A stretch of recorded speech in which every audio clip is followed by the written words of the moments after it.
É importante também nós definirmos aqui, relembrarmos, nesse caso, né, porque a gente já tratou disso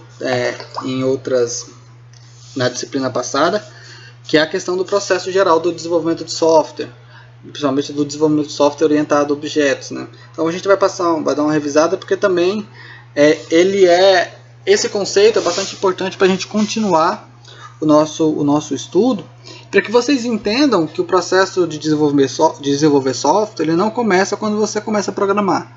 Já começa desde quando você decide se você vai ou não desenvolver aquele software, né, que é a análise de viabilidade. Existe toda uma fase, toda uma sequência de atividades que são executadas antes de você efetivamente abrir o seu computador para começar a programar, escrever as primeiras linhas de código. Isso é bastante importante de entender, porque a análise e o projeto de sistemas ganha importância, né, principalmente nessas fases anteriores à programação. Claro que dentro da programação você vai ainda lidar com projeto de sistemas, ainda vai lidar com análise de sistemas, mas ela ganha bastante importância. O motivo de ser dela é você conseguir abstrair o problema, a solução, para auxiliar você a traduzir isso em código, que é a parte da programação. Eu trago aqui então o processo genérico de Pressman, do autor Pressman, do livro de Engenharia de Software, uma abordagem profissional. Eu gosto muito desse processo porque ele divide a engenharia de software em alguns blocos que são, na minha opinião, fáceis de entender, né? A gente vê aqui que os blocos, que são essas grandes fases, eles são essa comunicação, a planejamento, a modelagem, a construção e a entrega. Então todos os ciclos de vida de desenvolvimento de software, eles passam por esse processo. Não é à toa que ele se chama processo genérico. Desde o cascatão lá, aquele cascata antigo que você usa uma fase depois da outra, até os métodos mais modernos, como os métodos ágeis, eles usam esse método, né? Não é porque você vai programar usando o método ágil que você vai desconsiderar fases como comunicação, planejamento, modelagem e vai partir para a construção. Então todos os métodos os ciclos de vida de desenvolvimento de software, eles têm essas 5 fases.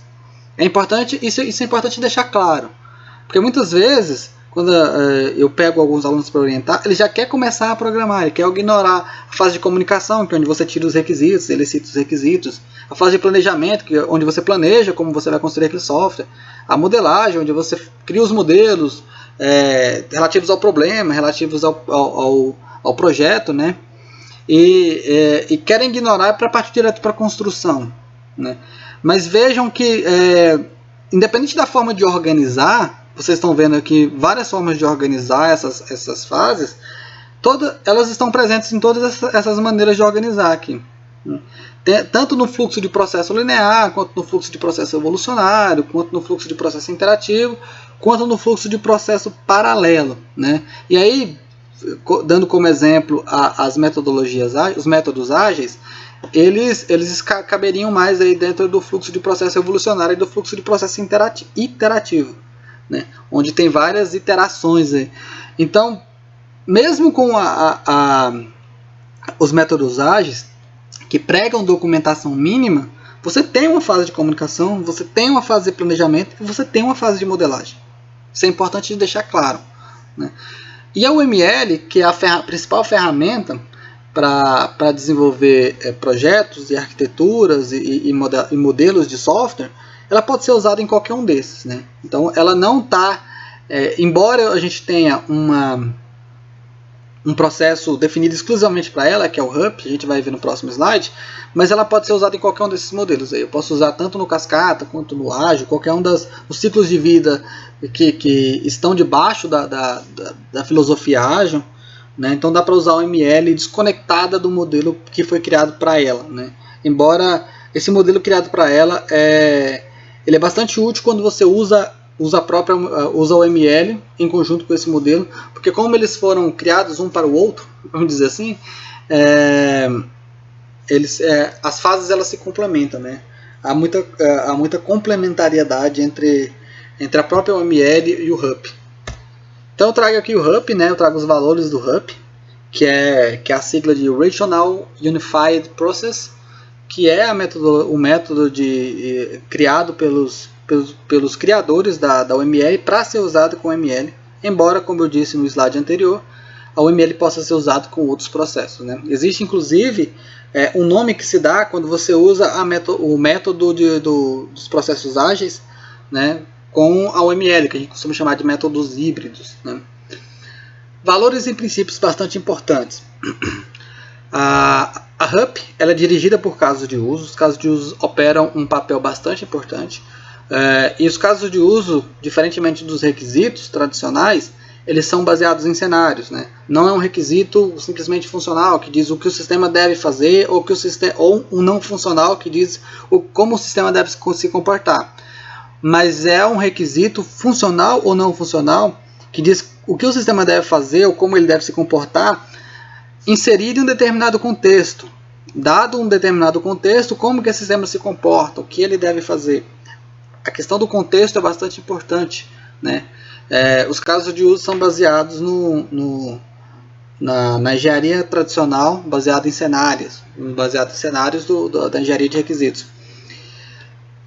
E toda a construção do projeto ele é baseado nos casos de uso. Então, o caso de uso é uma pedra fundamental do HUP, né? E aí você ordena esses casos de uso com base na complexidade, onde você tem os mais complexos primeiro e os menos complexos depois, né? Você vai começar pelos mais complexos. E aí você estrutura o seu projeto, o processo de desenvolvimento, a maneira pela qual você vai desenvolver o software, usando esses casos de uso. Um outro valor importante é que o HUP ele é centrado na arquitetura, né? Ele é bastante vinculado com a questão de arquitetura. Você pensa muito na arquitetura antes de começar a projetar. É por isso que ele foi bastante usado no passado, quando a preocupação com a arquitetura era muito grande. Hoje a gente tem os métodos ágeis, embora a gente ainda tenha que se preocupar com a arquitetura, mas a arquitetura, as questões arquiteturais voltadas à documentação foram deixadas meio de lado. Então você se preocupa com a arquitetura enquanto você programa. É mais ou menos assim que são desenhados os métodos ágeis, né? Não que você não se preocupe com a arquitetura dos métodos ágeis, mas quando você tem uma preocupação excessiva com a arquitetura, é bastante recomendável que você use o HUP, né? Porque a prioridade do HUP é a própria arquitetura. E a partir dessa arquitetura que você pensa na realização dos requisitos por parte do seu sistema, né? O seu sistema ele vai satisfazer os requisitos com base na arquitetura que ele foi definido. E o HUP também ele é iterativo e incremental, né? Você tem a questão da iteração, né? Não confunda interação com iteração. Interação tem a ver com interatividade, né? Interagir. Iteração tem a ver com ciclo, né? O iteração sem o N tem a ver com ciclo. Quando eu falo iterativo, é porque ele é baseado em ciclos, né? Então, a HUP ela é baseada em ciclos, principalmente depois nas fases de análise de projeto, até chegar na fase de construção e da implantação. São todas baseadas em ciclos, assim tal qual os métodos ágeis também são. É por isso que cabe bastante usar a UML com os métodos ágeis também, porque ela funciona para iteração do HUP, quanto para iteração dos métodos ágeis, que também é um método iterativo e também evolucionário, né? Porque aqui está até descrito que a cada novo ciclo, novos detalhes são adicionados à arquitetura. Então você tem um rascunho, um protótipo no começo e vai adicionando cada vez mais complexidade a cada ciclo até que você chegue no sistema completo, né? Nesse slide eu trago aqui esse diagramazinho que é bastante famoso, inclusive. Você encontra na internet, né? Muita gente ele se refere a esse diagrama aqui para poder explicar sobre processo de desenvolvimento de software. É o diagrama do HUP, né? E ele traz duas informações importantes, né? Ele mostra aqui as atividades e as fases. E ele mostra aqui que as atividades elas não necessariamente estão vinculadas um para um com a fase, né? Temos aqui nesse diagrama algumas colunas, algumas linhas, né? E nas colunas nós temos as fases, que é a concepção, a inception ali, né? Elaboração, elaboration, construção, é a construction, e a transição, é a transition.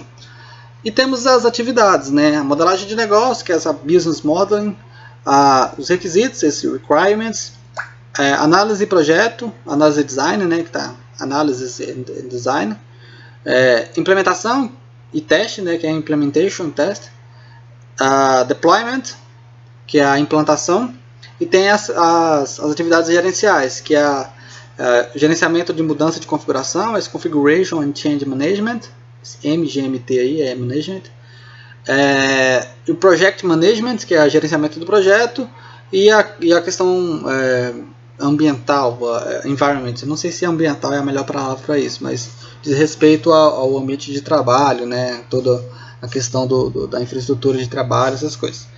A gente vai dedicar bastante tempo na análise de projeto, né? Até porque nossa disciplina chama análise de projeto, né? Embora nessa disciplina a gente vá falar também de teste e vá falar dos métodos ágeis como um todo, né? Nas últimas semanas, nos últimos ciclos dessa disciplina, né? E uma coisa importante a se observar aqui também é que essas atividades elas não são um para um com as fases, né? Elas percorrem todas as fases, embora tenham diferentes níveis de intensidade, né, em cada uma dessas fases, né? Por exemplo, aqui na análise de projeto de sistema, ela já começa na fase de concepção, aqui na Inception. Tem aqui esse diagrama laranjadinho aqui, já mostra que aqui já há um começo de preocupação com a análise de projeto de sistema, na concepção. Vocês vão ver nos próximos slides, inclusive, que análise, principalmente a parte de análise, ela está quase toda aqui, ó, na concepção. A elaboração é onde a análise do projeto de sistema ele ganha mais força, é onde você vai elaborar o projeto, a arquitetura do sistema. E a preocupação ela não acaba, nem quando você entra na construção, nem quando você entra na transição, embora ela diminua bastante. Você ainda tem preocupação aqui na construção, até porque o ciclo ele é iterativo, como eu disse para vocês no slide anterior. Então você tem que estar sempre de olho do que você está produzindo em termos de código, para, se necessário, você ter que voltar lá para a elaboração e reelaborar a estratégia de construção do seu sistema, a arquitetura e a forma como os elementos eles são organizados e se comunicam entre si. Dentro da análise de projeto, aí, abrindo uma lupa dentro da análise de projeto, temos aqui a concepção, né? Na parte de concepção, essas são as atividades que se executam, né? Esse aqui é uma espécie de roteiro do que se faz em termos de análise de projeto lá na concepção. Primeiro a gente define uma visão geral do sistema. Essa visão geral do sistema, que também é chamada de modelagem de negócio, é quando nós vamos pegar um negócio e modelar. E aí eu convido vocês a se lembrarem do que significa a palavra modelo. Modelo é uma simplificação. Você tem um negócio completo, com todos os detalhes acontecendo no mundo real. Mas você não precisa de todos esses detalhes para construir o sistema. Então você tira os detalhes desnecessários e coloca apenas o essencial dentro dos diagramas, né? Os diagramas que a gente usa para modelar o negócio são os diagramas de máquina de estado, que vai modelar os estados do negócio, e o de atividades, que vai modelar o fluxo, né? Esse de atividades, inclusive, pode ser substituído pelo BPMN, né? Que também é um diagrama bastante usado para essa fase, né? Mas nessa disciplina de análise de projeto de sistemas 2, nós vamos focar no diagrama de atividades, da UML. Engenharia de requisitos.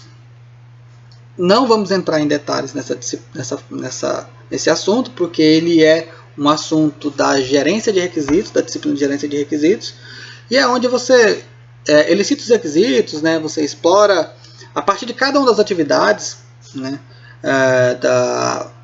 Que você gerou lá na definição da visão do sistema, ou cada um dos estados. Então perceba que os diagramas de máquina de estado e os diagramas de atividades, eles são entrada, eles alimentam a fase de engenharia de requisitos. E aqui na engenharia de requisitos você vai criar, derivar, extrair os requisitos das pessoas, né, ou do processo, do mundo real, vendo as coisas acontecerem, mas tendo como suporte aí o diagrama de máquina de estado e de atividade que você criou lá na definição da visão do sistema. Modelagem conceitual, que é aquilo que nós tratamos na análise de projetos de sistemas 1, então a gente não vai ter grande foco nessa parte também. A gente trabalhou com o diagrama de classes, naquele modelo de domínio, né, quando o diagrama de classes era só conceitual, não tinha os métodos, né, só tinha os modelos, né, não tinha classes, só tinha as classes de domínio, as entidades, né, não tinha aquelas classes de serviço. Então a gente trabalhou com isso aqui, a gente não vai ficar muito nessa disciplina de análise de projetos de sistemas 2, nessa parte de modelagem conceitual.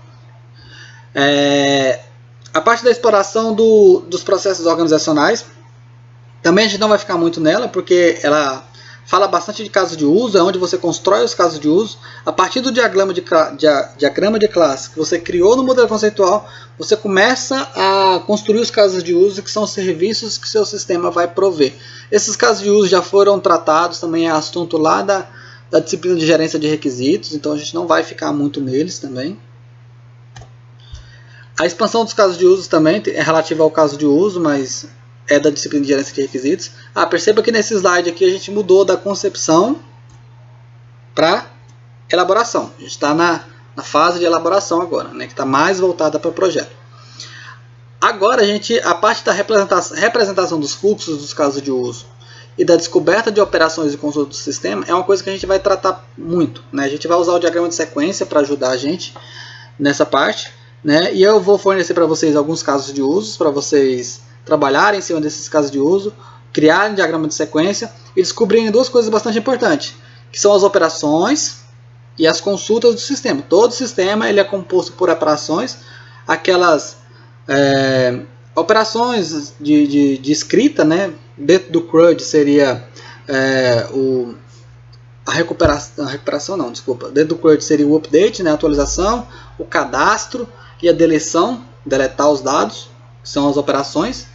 E as consultas, né, que é basicamente fazer uma consulta, tipo uma query lá de SQL, do banco de dados. Você faz uma consulta e traz alguns dados sem necessariamente alterar aqueles dados.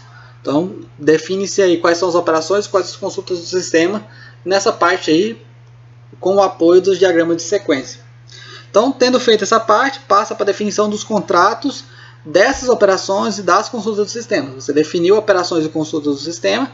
Nessa parte você define quais os contratos dessas operações e dessas consultas. O que eu quero dizer por contrato aqui? É a definição dos resultados, né? Quais são as pré-condições e quais são as pós-condições. O que vai restar no sistema depois de você executar uma operação? Como é que seus dados vão estar? O que vai restar no sistema ou o que vai ser retornado para o usuário ou para um sistema que, no caso, fazendo o papel de um ator, é quando ele executar uma consulta, né? Então são esses resultados, tanto das operações quanto das consultas, que definem os contratos. A gente vai fazer, depois de definir esses contratos, passamos para o projeto lógico, que é aquele projeto vinculado ao paradigma, onde a gente já começa a se preocupar com a parte de projeto mais voltado às questões bastante técnicas mesmo.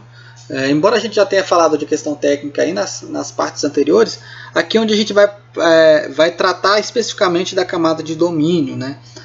Pensando aí na arquitetura em camadas, onde a gente tem camada de domínio, camada de serviço, camada de infraestrutura, camada de visão do sistema. Aqui é onde a gente se preocupa com a camada de domínio. Domínio são as regras de negócio, modelagem de negócio sendo traduzida em operações que o sistema vai prover. Aqui é onde a gente vai fazer diagramas de comunicação e de sequência, para mostrar como o sistema vai prover certos serviços que satisfazem as regras de negócio.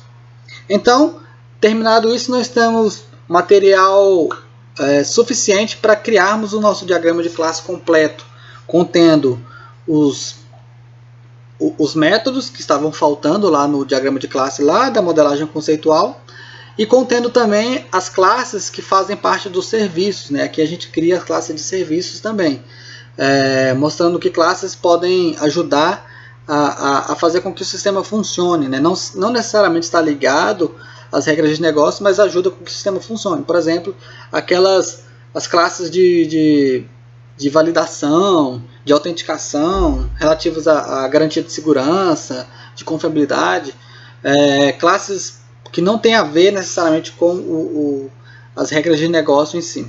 E por fim, termina-se o sistema projetando a interface desse sistema.